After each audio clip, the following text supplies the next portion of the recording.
Este programa es presentado por Diario La Voz, un suceso nacional. El Espectador de Caracas. 800 Noticias. Style Shop, tu mejor opción en marca y accesorios. Hola, bienvenidos a Conversando con Emilio.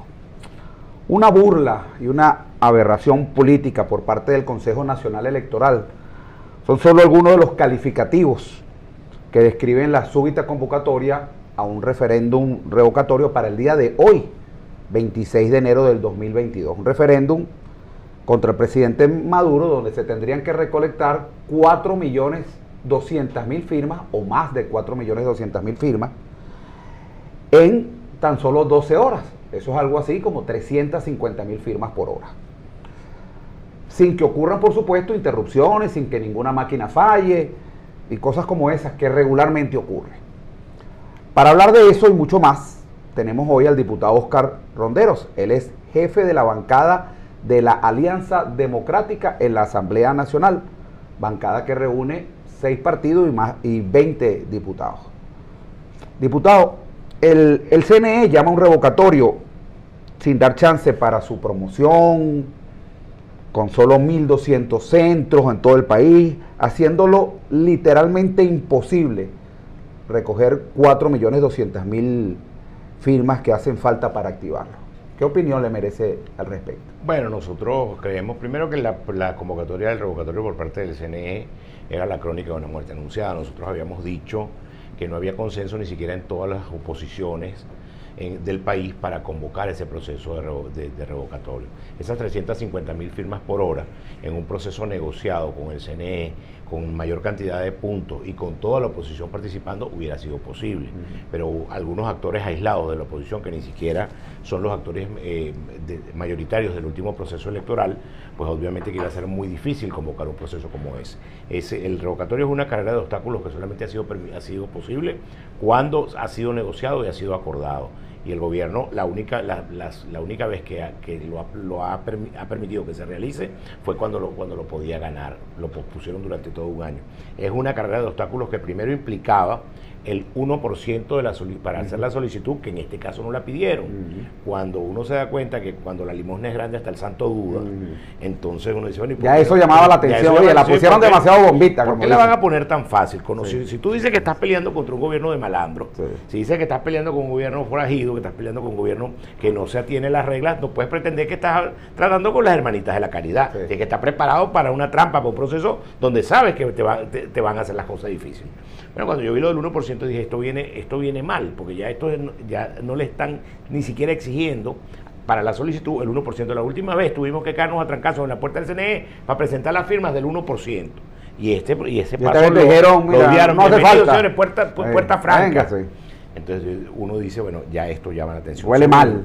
Segundo, todas las oposiciones unidas, es decir, la votación de la MUT, la votación de la Alianza Democrática y de los nuevos partidos más pequeños, no llegaron, apenas alcanzábamos los 4.200.000 votos en el proceso electoral de noviembre, con una convocatoria de más de 6 meses para la elección, con candidatos en la calle, con procesos de promoción importantes, donde estaban cargos de elección. Que son los que hacen falta para convocar al revocatorio, pero para revocar a Maduro hacen falta más de 6 millones de votos. Pero para convocar apenas, a mí me llama la atención que algunos de los convocantes, profesores de Derecho Constitucional muy reputados, como el doctor Nelson Chiti, no hablaban, por ejemplo, de la convocatoria del 25%. Hay un quórum mínimo para la convocatoria del proceso revocatorio que es de 25% del electorado. Eso es equivalente a 5.200.000 votos. Si nosotros no sacamos los 5.200.000 votos, ¿quiénes eran los que iban a participar? Eso tiene otra desventaja. La primera es que el 20% que vaya a firmar tiene que poner su nombre, apellido y cédula, y si por casualidad son beneficiarios de alguno de los programas sociales del gobierno o pueden ser sujetos de algún mecanismo, ya había la amenaza de que los iban a amenazar primero, y como los amenazó Diosdado, los amenazó a los que no iban a participar. Imagínate a los que hubieran participado. Luego, los 5.200.000 del quórum necesario para que el revocatorio fuera válido. Pero por si eso fuera poco, luego había que sacar más de 6.200.000 votos, que fue lo que sacó Maduro en la elección del año 2018, en virtud de lo cual era un proceso absolutamente imposible. Y gracias a Dios yo creo que el gobierno terminó haciéndonos un favor. Y esa era una pregunta que le tenía aquí. Abortando el revocatorio en esta primera fase. Hay quienes piensan que el CNE le hizo un favor al gobierno, a la oposición, pues dividida como está, sin la organización, sin los recursos, hubiese sido imposible realizar ese referendo. No, y mucho menos recoger 6.200.000 votos, y entonces, que al día de hoy no los tenemos. ¿Crees que se le hizo un favor a la oposición? Yo creo que el CNE terminó haciendo un favor a la oposición, pero además creo que terminó cortando por lo sano, porque terminó quitándose el problema también el gobierno de la convocatoria de calle, del proceso de convocatoria del revocatorio, que haría que se generara un clima, si se quiere, algo hostil, al momento que pareciera que hemos logrado la paz política en Venezuela. El año 2021, yo lo decía, fue el año de la paz política en Venezuela. ¿Por qué? Bueno, porque el tema de que se habían propuesto los atajos parece que fracasaron, a pesar de que ellos no lo reconozcan, y la mejor demostración de ese fracaso es que cuando nosotros nos acusaron en el año 2020 de alacranes, cualquier tipo de carácter zoofílico, zoológico, resulta que ellos son neoalacranes, porque en el año 2021 todos decidieron participar, y la MUT ganó 3 gobernaciones en el proceso de 2021, en virtud de lo cual pareciera que la fórmula electoral y la fórmula de la convivencia pacífica entre venezolanos triunfó, que era la que nosotros habíamos propuesto en el 2020 y la que se impuso en el año 2021. Entonces, el año 2021 fue el año de la pacificación electoral, y el tema del revocatorio acaba con el último atajo. El tema del revocatorio acaba con el tema de salgamos de Maduro ya, que cada vez que hemos intentado ese tipo de soluciones hemos fracasado. Cada vez que buscamos soluciones de fuerza, cada vez que buscamos al señor Trump, cada vez que invocamos la invasión, cada vez que juramentamos un tipo en una plaza por su cuenta, hemos fracasado. ¿Es más irresponsable entonces pensar en el 2024? Es que lo responsable y lo serio es pensar en el 2024. Si tú tienes una oposición dividida en 4 pedazos, y no has logrado consolidar, ¿cómo le vas a ganar a Maduro? Imagínate que nosotros nos dieran, al día siguiente ganamos el revocatorio, sacamos los 6.200.000 votos, y en 30 días tenemos que tener un candidato presidencial. ¿Quién es ese candidato presidencial?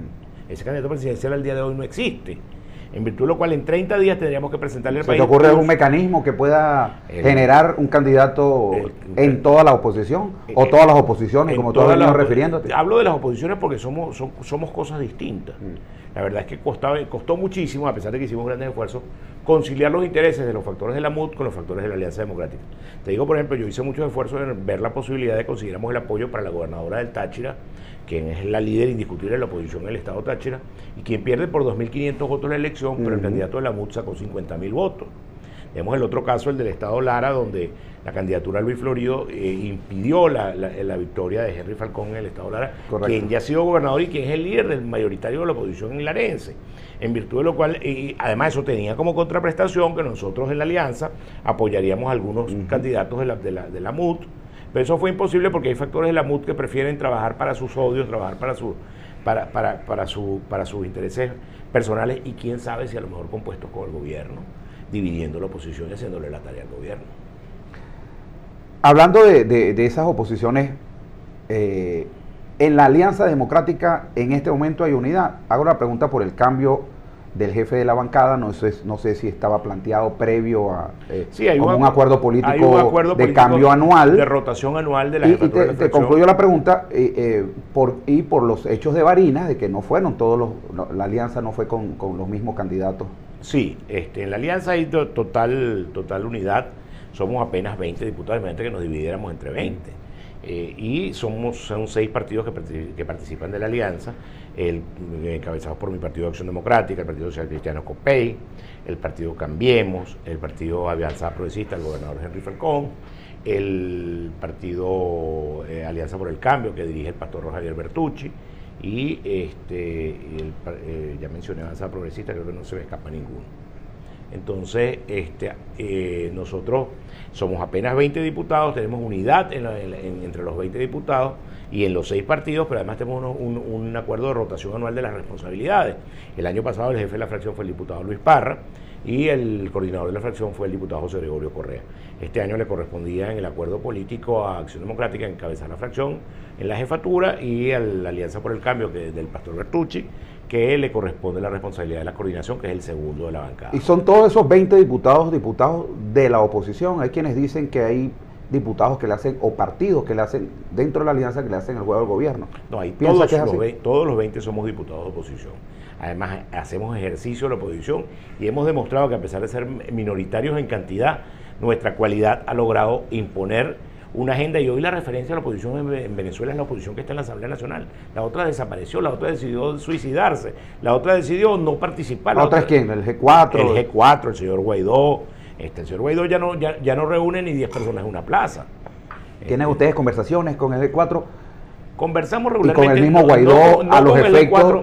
Fíjate que hablamos que para lograr un cambio en el 2024 hace falta una oposición unida. Eso creo que esa es una de las condiciones. Eso que el caso de Barinas demostró algo. Pero además, Emilio, si no nos unimos nosotros, la gente lo va a hacer por su cuenta. Entonces, fíjate el fenómeno Barinas. El fenómeno Barinas, la gente votó por el que creía que podía derrotar al gobierno. Sí. La gente no vota por el que cree que no puede derrotar al gobierno. La gente se ubica inmediatamente con el que puede obtener un resultado favorable y el que puede derrotar al gobierno. Eso ocurrió en el caso Barinas, a pesar de que nosotros apoyamos a Claudio Fermín, la gente decidió votar por Garrido. Sí.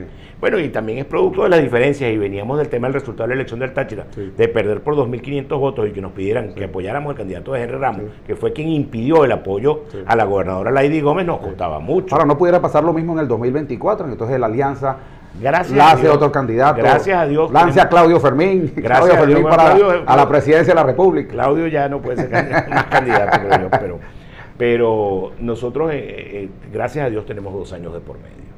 Y estos 2 años de por medio deben servir primero para reinstitucionalizar las direcciones de los partidos, de todos los partidos, los de la Alianza, los de la MUD y los de todos los que hacen vida en la oposición. Este año 2022, ojalá sea posible. Nosotros, en el caso de Acción Democrática, estamos convocando un comité directivo nacional para el 7 de febrero en la Casa Nacional, en la Casa Seccional del Partido en Caracas, para convocar el proceso interno. Este año va a haber proceso interno de Acción Democrática para relegitimizar nuestra dirección nacional y nuestras direcciones regionales y municipales. Y ojalá el resto de los partidos pueda hacerse de manera idéntica.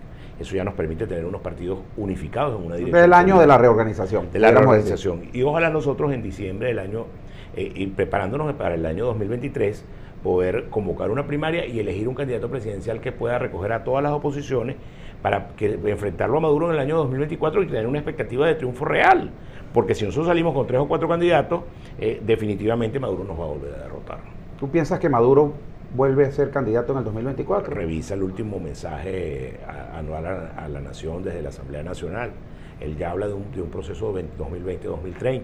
Casi que nos dice que lo del 24 es de trámite. Y con un gobierno que está en minoría en la calle, como lo acaban de demostrar las elecciones, cuando sumas los votos de todas las oposiciones y los votos del gobierno, te das cuenta que el gobierno es minoría, pero a pesar de eso se queda con 19 de las 23 gobernaciones, porque nosotros íbamos divididos con 2 y 3 candidatos en cada estado. Estamos conversando con Óscar Ronderos, él es jefe de la bancada de la Alianza Democrática de la Asamblea Nacional, pero él también es miembro o segundo vicepresidente de la Comisión de Energía y Petróleo. De Energía y Petróleo. Vamos a ir a un corte de publicidad y al regreso vamos a hablar sobre eso, cuáles son las expectativas que podemos tener en cuanto a los ingresos petroleros, algo que por supuesto nos interesa a todos los venezolanos. Vamos a ir al corte de publicidad y al regreso más de Conversando con Emilio, hoy con el diputado Óscar Ronderos, él es jefe de la bancada de la Alianza Democrática. Ya regresamos. A pesar de la crisis, el diario La Voz cumple su compromiso de informar con imparcialidad y valentía. El impreso, la versión digital y nuestras redes sociales te conectan oportunamente con el acontecer nacional e internacional. Diario La Voz, un periódico para la Venezuela de hoy. Diario La Voz, un suceso nacional.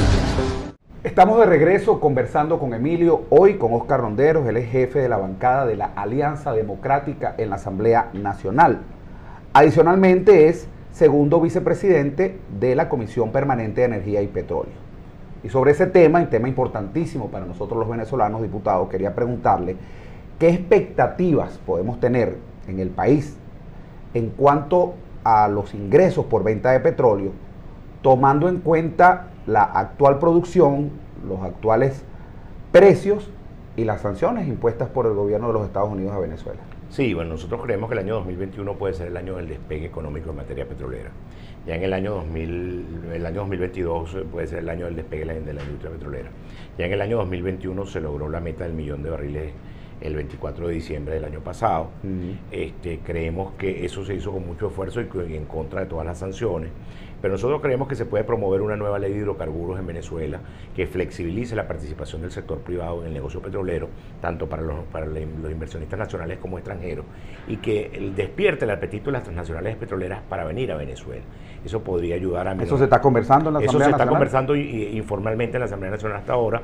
Nosotros le hemos venido planteando al gobierno la necesidad de que el gobierno haga que las transnacionales petroleras y que los inversionistas petroleros miren hacia Venezuela. Es un excelente momento para el negocio petrolero. Tenemos un petróleo entre 85 y 100 dólares el barril, ya con 1 millón de producción. Si se le lograra inyectar dinero fresco proveniente de privados nacionales y extranjeros al negocio petrolero, podríamos estar hablando perfectamente de la consolidación de 2 millones o 2 millones y medio. ¿No le ha permitido al gobierno estas relaciones con China y con Rusia activar pozos y traer repuestos de la cantidad de no sé si de pozos que están afectados por eso se logró la meta del 1 millón de barriles para el año 2021, pero eso no es suficiente porque la mayoría de las instalaciones de la industria ciertamente se están produciendo 1 millón de barriles. Desde la comisión se ha podido investigar y verificar. Para el día 24 de diciembre se logró la meta del 1 millón de barriles diarios. Pareciera que no son los números que da la OEA. Lo que da OPEP. La OPEP, perdón. Reconoce 861.000 barriles diarios promedio en el mes de diciembre, lo que ya también es un excelente número, cuando llegó un momento en que se estaba produciendo apenas 100.000 barriles diarios. La situación de las sanciones ha sido altamente ha impactado con mucha fuerza el tema petrolero, porque casi todas nuestras instalaciones son instalaciones de carácter occidental, bien de fabricación alemana, de fabricación norteamericana, de fabricación francesa. En consecuencia, no puedes reponer con un repuesto chino o con un repuesto turco o un repuesto ruso una instalación o una refinería o un equipo que tiene vocación de empresas en principio occidentales. O sea, que están condenadas a mantenerse cerradas. No, bueno, se empiezan a hacer cosas a través de los propios trabajadores, se empiezan a buscar soluciones alternativas, pero no son soluciones óptimas, son soluciones que en medio de las circunstancias y paño caliente, en medio de la situación de bloqueo que te impide acceder a una solución óptima y con las condiciones que requeriría el negocio petrolero. Entonces nuestro planteamiento frente al gobierno es: hagamos que las transnacionales petroleras, que incluso las transnacionales norteamericanas, miren hacia Venezuela, que sepan que en Venezuela todas las empresas occidentales están perdiéndose este excelente negocio petrolero por el hecho de una postura política fracasada, y pareciera que hoy es parte del pasado en la agenda de los Estados Unidos. Si tú revisas la conducta del señor Biden, la conducta del señor Biden es una conducta pasiva que no ha avanzado con el tema de sanciones, pero que tampoco ha tenido la valentía de apartarse de la política Trump, que fracasó, que demostró que la postura belicista y guerrerista del gobierno anterior de los Estados Unidos no le sirvió para nada, y que el señor que comisionaron para que representara esa tesis en Venezuela ha terminado fracasado. En consecuencia, eso trae un impacto sobre los venezolanos, sobre la gente. El tema del negocio petrolero es el negocio del Estado venezolano después de la nacionalización de hierro y de petróleo, que es obra de Acción Democrática y COPEI, que es obra de la democracia civil venezolana. Cuando Chávez llegó al poder, ya encontró una PDVSA sólida, una PDVSA que producía 3 millones de barriles diarios, una PDVSA barril a 100 dólares el barril. Sí, pero nosotros llegamos a vender petróleo a 8 dólares el barril. El presidente Herrera, el gobierno del presidente Herrera, se vendió petróleo a 8 dólares el barril, y los venezolanos no se morían de hambre. En consecuencia, el diseño económico del Estado venezolano es un diseño distinto al del resto de los países de América Latina. El gran rico en Venezuela era el Estado venezolano, producto de que todos los venezolanos somos los dueños del subsuelo. Si nosotros lográramos hoy revitalizar ese negocio petrolero, definitivamente sería un boom económico que nos permitiría estar solventes el año 2022. Ya quienes son más pesimistas dicen que vamos a crecer por lo menos un 5%, pero estamos creciendo porque estamos saliendo del hoyo, estamos empezando a asomar la cabeza saliendo del hoyo, pero el negocio petrolero es definitivamente el negocio que permitiría reactivar la economía venezolana. ¿Tú te imaginas que una economía como esta, que está por el orden de los 50.000 millones de dólares al año, le metas 40.000 más por el negocio petrolero? Hay una cantidad de pozos. Bueno, con una buena gerencia y una buena utilización de los recursos. Claro, pero además, tienes que añadirle, ¿no? Sí, pero además, si el socio que traemos es un socio privado, transnacional, que va a participar en la administración de la empresa, si eso tiene quien le duela, nadie va a permitir que se lo roben. Otro tema importante es el tema de la gasolina. ¿Cuál es la situación de la producción o importación o solución al problema de la gasolina? Pareciera que el negocio del tema... Estamos produciendo gasolina. Estamos produciendo gasolina y estamos produciendo diésel suficiente para el abastecimiento del mercado nacional. El tema es que cuando te toca escoger si el petróleo lo metes en productos para el mercado nacional o lo metes en diluyentes para producir más petróleo o lo exportas al mercado internacional, el negocio menos rentable es el dejarlo en el territorio nacional, porque tienes unos precios subsidiados por el gobierno, precisamente porque los venezolanos tenemos que tener alguna ventaja de ser un país petrolero. Pero eso tiene una contraprestación que te permite no tener más diluyentes, que estamos trayendo diluyentes de Irán, producto también del tema de las sanciones, que estamos además trayendo, que no estamos exportando ese petróleo que se queda para hacer gasolina y para hacer diésel en Venezuela, no se está exportando y no se están produciendo dólares para que ingrese en el torrente financiero nacional. En consecuencia, pero al día de hoy creo que el tema de la gasolina y el tema diésel está resuelto, producido en Venezuela. Y sobre el tema del costo de la gasolina, hay dos costos de la gasolina, uno que pudiéramos decir internacional, a $0.50, y $1 y un costo subsidiado. Eso se ha conversado en el seno de la comisión, si ese esquema se mantiene por lo menos en el 2022. Ese esquema se va a mantener en el año 2022. Nosotros somos más bien partidarios de la sinceración del precio de la gasolina para que sea realmente con el impacto que eso tendría en la gente, pero consideramos que el gobierno tiene que sincerar las cosas. El gobierno no es una fuente para la corrupción que se mantenga al igual como lo hubo con el dólar. No, obviamente, el propio presidente de la República... Se enteró hace una semana el presidente que lo venía diciendo que las bombas matraquean. Pero Maduro se enteró la semana pasada, pero ¿cuánto tiempo ha pasado de esto? Ha pasado todo lo que lleva el nuevo esquema de venta de gasolina, con las bombas bajo el control de los funcionarios de la Fuerza Armada Nacional. ¿Qué tiene que hacer un funcionario militar en el orden de una cola en una bomba? A mí me asombra cuando veo en una bomba de gasolina un contingente de 12, 15 funcionarios de la Guardia Nacional cuidando la bomba de gasolina. Cuidando la bomba de gasolina y viendo a ver cómo matraquea. Todo el mundo sabe que cuesta $10 coliarse en las bombas. Menos Maduro, que se enteró la semana pasada. Bueno, pero ya hasta Maduro se enteró, lo que es un buen síntoma. Diputado, la AN tiene una función contralora sobre el Ejecutivo Nacional. ¿Se está ejerciendo correctamente esa función contralora cuando la mayoría de la Asamblea Nacional es del chavismo? Claro, lo que pasa es que nosotros, como te decía, nosotros somos apenas 20, pero nosotros hemos hecho escuchar nuestra voz, estamos haciendo los reclamos necesarios. Por ejemplo, yo hice recientemente una denuncia con el tema de los pescadores de Nueva Esparta, que soy diputado del Estado de Nueva Esparta, y se resolvió el tema de la gasolina para los vehículos, pero entonces le quitaron la gasolina a los pescadores. Y los pescadores artesanales viven del día a día de la pesca y de lo que logran vender que recogen en la faena de pesca. En consecuencia, eso se unió con la denuncia del presidente con el tema de las mafias de la gasolina. De inmediato salió el ministro a contestar que no se trataba de un tema de mafia, sino que se trataba de que no tenían forma cómo registrar a los pescadores, pues los pescadores no tienen huella dactilar producto del faenar con las mallas, las redes. Las redes, ¿no? Y los nylon. Y los nylon le va destruyendo la huella dactilar. Entonces es que ellos quieren optimizar un sistema de registro para los pescadores y se encontraron con ese inconveniente. Están en ese proceso de actualización, pero hasta el día de hoy no se ha resuelto. Aprovecho para ratificar nuestra denuncia con el tema de la solución de la gasolina para los pescadores de Nueva Esparta, que es una necesidad, son los pescadores artesanales. Y de hecho me imagino que esa realidad es para los pescadores del país. Sí, en el caso de todo el oriente venezolano se viene presentando, pero en Margarita es mucho más evidente, producto de que es la principal actividad económica después del turismo. ¿Qué leyes importantes o reformas se están discutiendo o se van a discutir en este año? Ayer entró para su primera discusión la ley que regula el sistema de aseguradoras, que creo va a ser un tema importante, la ley de zonas económicas especiales, que es prácticamente una ley de inversión focalizada en algunas regiones del país, va a ser muy importante eso. Ahí hay un proceso de liberalización de la economía, por lo menos a las regiones a las que va a afectar, que es muy importante porque va a permitir la inversión, que venga la inversión extranjera. En el caso de Nueva Esparta vamos a ser destinatarios de la ley de zonas económicas especiales, la estamos esperando y luego se va a desarrollar la ley del régimen de puerto libre y zonas económicas y producción del Estado Nueva Esparta, que permitirá desarrollarse Margarita como una isla más del Caribe.